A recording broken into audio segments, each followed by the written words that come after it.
Welcome to our study channel deep education में आप सभी का स्वागत है। और आज हम इस वीडियो में डिस्कस करेंगे जो यूपी ट्रिपल एससी की जूनियर असिस्टेंट की वैकेंसी आई हुई है। बहुत बच्चे कंफ्यूज हैं कि दो दो नोटिफिकेशन एक साथ आ गए हैं।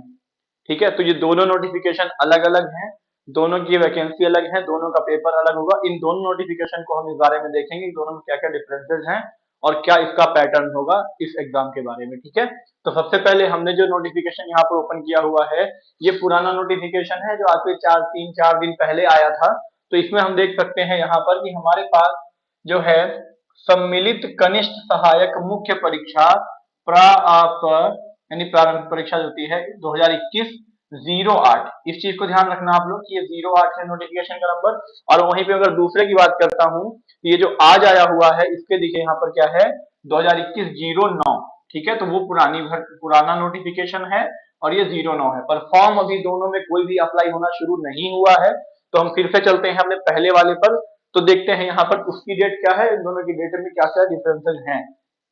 यहाँ पर देखिए ऑनलाइन आवेदन या शुल्क जमा करना प्रारंभ होने की तिथि जो है वो 21 नवंबर है। उसके अलावा शुल्क जमा और आवेदन सबमिट करने की जो अंतिम तिथि है वो 14 दिसंबर, और शुल्क समायोजन और आवेदन में संशोधन की जो तिथि है ये 21 दिसंबर है। यहीं पे अगर इसकी बात करें तो देखिए ये क्या है, ये इसके बाद में 19 दिसंबर से शुरू होगा और 8/1 इसका लास्ट डेट है फॉर्म फिल करने का, और संशोधन का 15 जनवरी है। ठीक है, तो ये फॉर्म अभी आराम से भरिएगा। इसमें वैकेंसी जो है अभी आगे हम बात करेंगे कितनी वैकेंसी है और इसमें कितनी वैकेंसी है, तो अभी ये इंपॉर्टेंट है हमारे लिए, हम इस पे भी चर्चा करते हैं। दोनों अलग अलग है, पहली चीज मैंने आपको ये क्लियर कर दी है इस पॉइंट पर। देखते हैं इसके आगे। ठीक है, अब यहाँ पर बात की जाए तो मुख्य परीक्षा है, तो प्रारंभिक परीक्षा क्या है, प्रारंभिक परीक्षा हमारी है पेट। जो बच्चे पेट क्वालिफाई हैं वही लोग इसको देंगे। ठीक है, देखते हैं क्या है। उत्तर प्रदेश अधीनस्थ सेवा चयन आयोग लखनऊ के विज्ञापन संख्या 8 परीक्षा 2022 सम्मिलित कनिष्ठ सहायक मुख्य परीक्षा 8 के अंतर्गत उत्तर प्रदेश के विभिन्न विभागों के नियंत्रणाधीन कनिष्ठ सहायक के कुल 1262 पदों पर चयन हेतु भारत के नागरिकों से ऑनलाइन आवेदन आमंत्रित किए जाते हैं।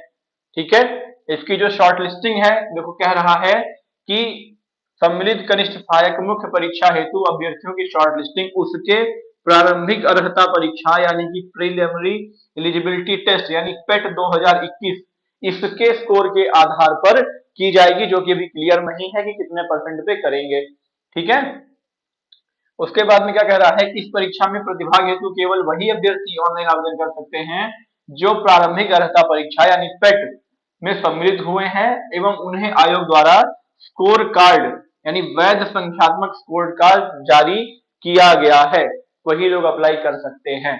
उसके अलावा प्रारंभिक अर्हता परीक्षा 2021 में वास्तविक यानी अब्सोल्यूट स्कोर अथवा नॉर्मलाइज स्कोर में 0 या उससे कम नकारात्मक अंक प्राप्त करने वाले अभ्यर्थियों को मुख्य परीक्षा हेतु शॉर्टलिस्ट नहीं किया जाएगा। तो मेरे हिसाब से 0 नंबर और माइनस तो किसी के भी नहीं होंगे। किसी के हो तो कमेंट बॉक्स में बताइए। आगे क्या कह रहा है कि परंतु यह जब तक आयोग स्तर से जांच के अधीन या अन्य अंडर इन्वेस्टिगेशन व आपबंधिक श्रेणियों के अभ्यर्थियों के प्रकरणों में अंतिम निर्णय नहीं लिया जाता है, तब तक इन श्रेणियों के अभ्यर्थियों को भी आयोग द्वारा आयोजित की जाने वाली परीक्षा मुख्य परीक्षाओं में आवेदन की औपबंधिक रूप से अनुमति प्रदान की जाती है। ठीक है, यानी जिसका भी कुछ गड़बड़ी हुई थी, किसी के में नंबर नहीं आए थे किसी सर्टिफिकेट में, कोई भी दिक्कत है तो वो लोग कर सकते हैं। ठीक है, आगे क्या है नोटिफिकेशन में हम देखते हैं। बहुत बड़ा नोटिफिकेशन है, देखिए यहाँ पे 23 पेज है, तो हम इतना तो हम नहीं पढ़ने वाले हैं, टाइम इतना ज्यादा टाइम नहीं है। ठीक है, प्रक्रिया आप सबको पता है कैसे फॉर्म भरा जाएगा क्या है। ज्यादा जानकारी के लिए वेबसाइट है upsc.gov.in, यहाँ पर आप जाकर के इसको देख सकते हो। और ये पीडीएफ आपको हमारे टेलीग्राम चैनल पर दे दी जाएगी, जो कि हमारा डिस्क्रिप्शन लिंक में आपको टेलीग्राम का चैनल का लिंक मिल जाएगा, वहां से आप ज्वाइन कर सकते हैं। इसके बाद में आते हैं हम सीधा यहाँ पर कि इसका सिलेबस क्या होगा, क्योंकि ये सारी चीजें आपको पता है। ठीक है, देखिए फीस की बात करते हैं। सबसे पहले यहाँ पर जो फीस क्या निर्धारित की गई है, यहाँ पर अनारक्षित और सामान्य के लिए आवेदन शुल्क जो है ₹25 शुल्क प्रक्रिया है। ठीक है, यानी ₹25 आपको देना होगा, जो भी जनरल और अनरिजर्व है। पिछड़ा वर्ग के लिए भी ₹25 है, एससी के लिए भी ₹25 है और एसटी के लिए भी ₹25 ही फीस है। तो फीस तो बहुत कम है, अच्छी बात है। और अगर इसमें देखा जाए तो यहाँ पर कह रहा है कि स्वतंत्रता संग्राम सेनानी के आश्रित भूतपूर्व सैनिकों, महिला, दिव्यांगजन, उत्कृष्ट खिलाड़ी अभ्यर्थियों द्वारा क्रमांक 1 से 4, यानी ये जो क्रमांक है, तक उल्लिखित उनकी मूल श्रेणी के अनुसार ही शुल्क देय होगा। यानी कि आप चाहे भूतपूर्व सैनिक हो, स्वतंत्रता संग्राम सेनानी हो, महिला हो, खिलाड़ी हो, कोई भी हो, आपकी जो मूल कैटेगरी है आपको उसी के हिसाब से फीस पे करनी होगी। सिंपल शब्दों में समझो, ₹25 आप सबको पे करना है, चाहे कोई भी हो। ठीक है, चलते हैं आगे, देखते हैं भाई नोटिफिकेशन में क्या है। मुख्य परीक्षा हेतु परीक्षा शुल्क का भुगतान केवल मुख्य परीक्षा हेतु शॉर्टलिस्ट किए गए अभ्यर्थियों द्वारा ही अलग से किया जाना होगा। मुख्य परीक्षा हेतु शॉर्टलिस्ट किए गए अभ्यर्थियों द्वारा मुख्य परीक्षा हेतु परीक्षा शुल्क, जैसा कि आयोग शासन द्वारा निर्धारित किया जाए, का भुगतान मुख्य परीक्षा का प्रवेश पत्र डाउनलोड करने से पूर्व किया जाएगा। ठीक है, यानी सिर्फ वही लोग पे करेंगे जो लोग इसके लिए अप्लाई करेंगे मुख्य परीक्षा के लिए। अब प्रिंट आउट देखना नहीं भाई, सबको पता है प्रिंट आउट कैसे निकलता है, क्या है संशोधन, आप सबको पता है कैसे होता है। ठीक है, ये सबको पता रहेगा, इसमें कोई दिक्कत नहीं है। अब यहाँ पे बात की जाए कि जो गलती की बात कर रहा है, अब संशोधन क्या क्या हो सकते हैं ये देख सकते हैं। तो आप लोग सभी लोग फॉर्म को ध्यान से भरिएगा।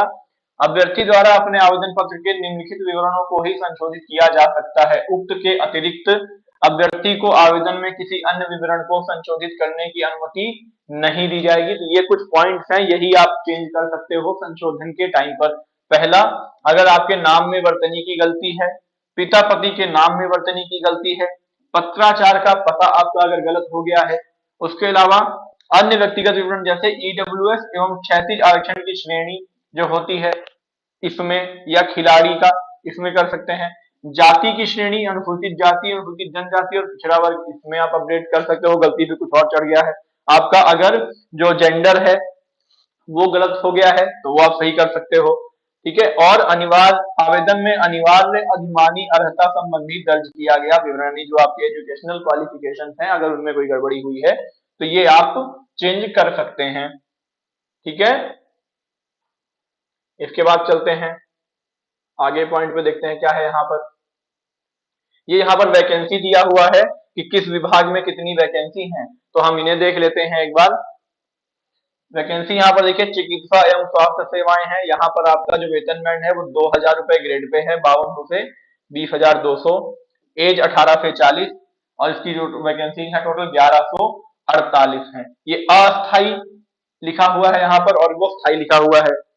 ठीक है, चलते हैं भाई आगे क्या है। उद्योग एवं उद्यम प्रोत्साहन निदेशालय, इसमें देखिए यहाँ पर कितनी वैकेंसी है, यहाँ पर भी सेम पे स्केल है और 114 वैकेंसी है। टोटल यहाँ पर 1262 वैकेंसी यहाँ पर हैं इस हमारे एग्जाम में। अब इसका एग्जाम की डेट की बात करते हैं, कब तक होगा देखते हैं। यहाँ पे कुछ दिया हुआ है या नहीं दिया हुआ है नोटिफिकेशन में, और ये सब चीजें हैं, ये आप लोग देख लेना डाउनलोड करके। इसमें एक बहुत अच्छी चीज है जो हम डिस्कस करेंगे, यहाँ पर जो अर्हताएं हैं। तो देखिए, पहली बात तो ये होना चाहिए, और आपका क्वालिफिकेशन क्या होनी चाहिए, माध्यमिक शिक्षा परिषद उत्तर प्रदेश की इंटरमीडिएट परीक्षा या सरकार द्वारा उसके समकक्ष मान्यता प्राप्त कोई परीक्षा अवश्य उत्तीर्ण कर ली, इंटर आपका होना चाहिए। उसके अलावा हिंदी और अंग्रेजी टंकण में क्रमशः 25 शब्द और 30 शब्द प्रति मिनट की न्यूनतम गति होना चाहिए। तो इस चीज को ध्यान रखना, यहाँ पर और लगा हुआ है, यानी कि ये और यानी अथवा नहीं है, तो आपको हिंदी और इंग्लिश दोनों टाइपिंग देनी होंगी, हिंदी और इंग्लिश दोनों, हिंदी की 25 और इंग्लिश की 30, इस चीज का आप लोग ध्यान रखिए।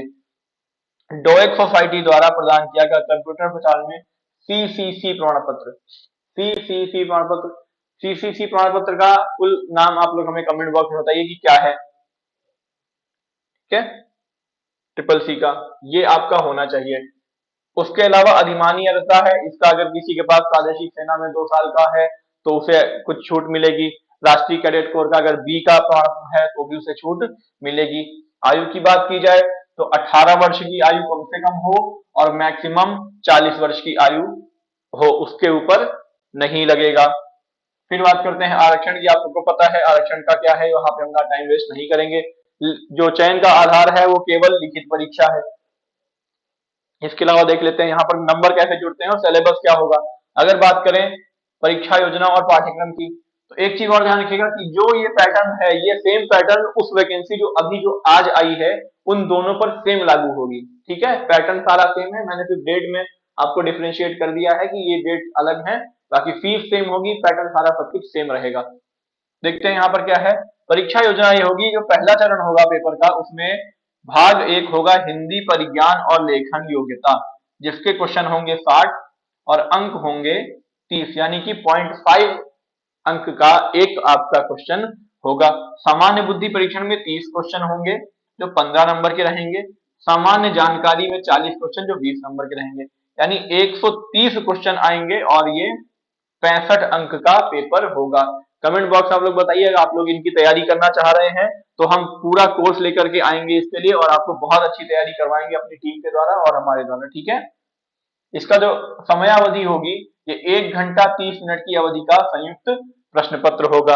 संयुक्त है यानी कंबाइंड रहेगा, अलग अलग सेक्शन रहेंगे लेकिन एक ही पेपर होगा। ठीक है, और बात की जाए यहाँ पर तो कह रहा है कि निगेटिव मार्किंग है। देखिए, उपर्युक्त परीक्षा हेतु निगेटिव यानी ऋणात्मक अंक दिए जाने का प्रावधान है, जो सही प्रश्न के अंक का 25% अर्थात 1/4 होगा। 1/4 की इसमें माइनस मार्किंग है। चलते हैं भाई आगे देखते हैं। अब सिलेबस में देख लो भाई क्या है, पाठ्यक्रम क्या पूछा जाएगा सिलेबस का। अगर बात किया हिंदी यानी भाग 1 की, तो यहाँ पर है उम्मीदवारों से हिंदी भाषा का ज्ञान तथा उनके समझ एवं लेखन की योग्यता के परीक्षण हेतु प्रश्न पूछे जाएंगे। यह प्रश्न पत्र माध्यमिक शिक्षा परिषद उत्तर प्रदेश के हाई स्कूल परीक्षा स्तर का होगा। हिंदी के लिए बेटा बहुत अच्छी आपकी तैयारी हम करवाएंगे यहाँ पर। ठीक है, आप लोग कमेंट बॉक्स में बताइए, फटाफट कमेंट करिए और बताइए यहाँ पर। सामान्य बुद्धि परीक्षण यानी कि हमारा रीजनिंग होती है। इस परीक्षण का उद्देश्य किसी नई परिस्थिति के समझने, उसके विभिन्न तत्वों का विश्लेषण तथा पहचान करने तथा तर्क करने की योग्यता को मापना है। इस परीक्षण में ऐसे प्रश्न होंगे जो अनुदेशों को समझने, संबंधों, समानताओं तथा संगतताओं का पता लगाने, निष्कर्ष निकालने और इसी प्रकार की बौद्धिक क्रियाओं पर आधारित होंगे। यानी रीजनिंग है, सिंपल रीजनिंग आती है इस पेपर में, बहुत टफ नहीं रहती है, आराम से हो जाता है। आप लोग को तैयारी करनी है, फटाफट बताइए कमेंट बॉक्स में। अगला है सामान्य जानकारी। ये आपका काफी ब्रॉड रहता है सामान्य जानकारी में, क्योंकि यहाँ पर हिस्ट्री, ज्योग्राफी, पॉलिटी, इकोनॉमिक्स सबसे क्वेश्चन आते हैं। प्रश्न पत्र का यह भाग उम्मीदवारों की चारों ओर की वातावरण के बारे में, उसकी सामान्य जानकारी तथा समाज में उसके इस्तेमाल के बारे में, उसकी योग्यता के आंकने के लिए है। इस परीक्षण में ऐसे प्रश्न भी रखे जाएंगे जिनसे ऐसी समसामयिक घटनाओं, तो करंट अफेयर्स हो गया, तथा प्रतिदिन दृष्टिगोचर होने तथा अनुभव में आने वाले तथ्यों, जिनमें ऐतिहासिक एवं भौगोलिक तथ्य सम्मिलित हो सकते हैं। विशेषकर भारत से संबंधित, यानी हिस्ट्री भी हो गई, ज्योग्राफी भी हो गई और करंट अफेयर्स भी हो गया। ठीक है, एवं उनके वैज्ञानिक पहलुओं का ज्ञान, यानी टेक आ गया आपका, साइंस एंड टेक आंका जा सके, जिसकी किसी भी शिक्षित व्यक्ति से आशा की जा सकती है। यानी बहुत अंदर से नहीं आएगा, बहुत डीप नहीं होगा, ठीक ठाक पेपर रहेगा। द्वितीय चरण की बात की जाए तो टंकण परीक्षा कंप्यूटर या लैपटॉप पर होगी, जो अहर्कारी प्रकृति की होगी। तो क्या है, जिन्होंने यथास्थिति टंकण के लिए विहित न्यूनतम गति प्राप्त कर ली है, ऐसे कोई, यानी कि जिन्होंने 25 और 30 की गति को प्राप्त कर लिया है, सिर्फ उन्हें ही टंकण में पास किया जाएगा और इसके नंबर नहीं जुड़ते हैं। अब यहाँ पर सिलेक्शन प्रोसेस में एक बढ़िया की चीज है कि यहाँ पे आपको जो आपकी एकेडमिक क्वालिफिकेशन है उसका आपको फायदा मिलता है इस एग्जाम में। जैसे आपका 65 अंक का जो पेपर था, 65 अंकों का नंबर था, जिन बच्चों का इंटरमीडिएट 60% से ऊपर है उन्हें 20 अंक और जुड़ जाएंगे। जिन बच्चों का 45% से ऊपर है किंतु 60 से कम है उन्हें 15 अंक जुड़ जाएंगे, और जिनका 33% है किंतु 45 से कम है, 33% या ऊपर किंतु 45 से कम, उनको 10 नंबर मिल जाएंगे। ठीक है, अब अगर स्नातक की बात की जाए तो स्नातक में अगर 60% से ऊपर है तो आपको 10 अंक और मिल जाएंगे। 45 से ऊपर किंतु 60 से कम तो 8 अंक मिल जाएंगे। और अगर 33% से ऊपर किंतु 45 से कम तो 5 अंक मिल जाएंगे। तो यानी कि ये पूरी प्रक्रिया जो आपकी हो गई, ये हो गई हमारे पास कितने अंकों की? 35 30 अंकों की ये हो गई।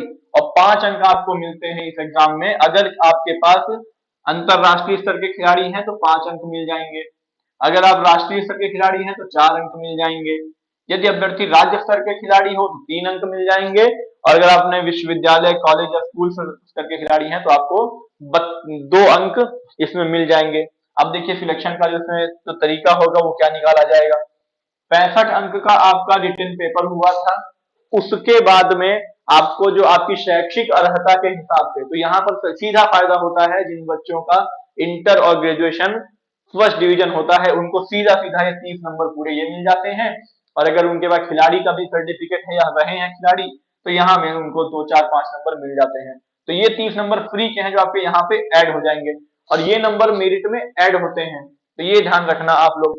तो कुल योग क्या हो जाएगा? प्रथम चरण प्लस द्वितीय चरण 65 प्लस 35 यानी 100 नंबर का पेपर बन गया, और फाइनल कट ऑफ आपकी 100 नंबर की बन जाएगी।